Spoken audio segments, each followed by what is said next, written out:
A landlord in Oceanside recently lost $8,000 in court because of a broken fan. There was no flooding, no mold, just poor ventilation, but the tenant's attorney made a health risk case because there were several just repeated repair requests and no repair. And then the judge actually agreed with the tenant.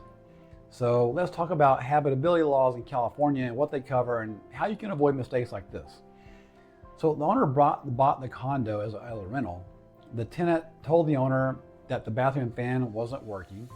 And at first it just didn't seem like a big deal because the bathroom was clean and there was no visible mold or anything. But over about a 6-month time frame, moisture kind of built up and a small patch of mold appeared. But the problem is still the owner just kind of didn't do the repairs. So then there was a rent dispute. The tenant withheld rent and said that the unit was uninhabitable. And then in court, the judge sided with the tenant because there's a couple of civil codes and a health and safety code that were violated. And then the verdict was the judge ruled in favor of the tenant.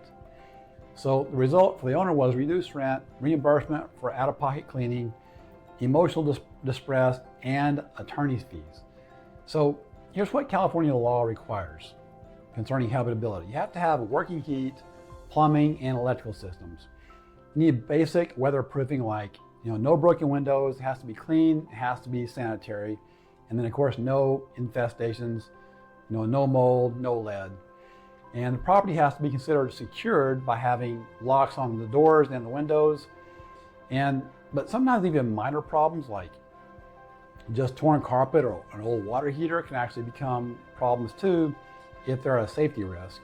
And also tenants aren't allowed to just waive this right because even if they accept the condition as is, the landlords have to respond quickly to repair requests within a reasonable time frame. So in some cases at 30 days, but for health and safety issues, that can actually be days or sometimes even hours. In California, so habitability is not like an optional thing. You can't delay it, and there can be costs for ignoring it, like fines, withheld rent, and lawsuits like this one. And sometimes even they might cause you to pay relocation assistance.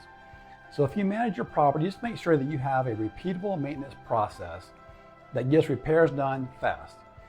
If you don't have time to manage that, then talk to someone who does.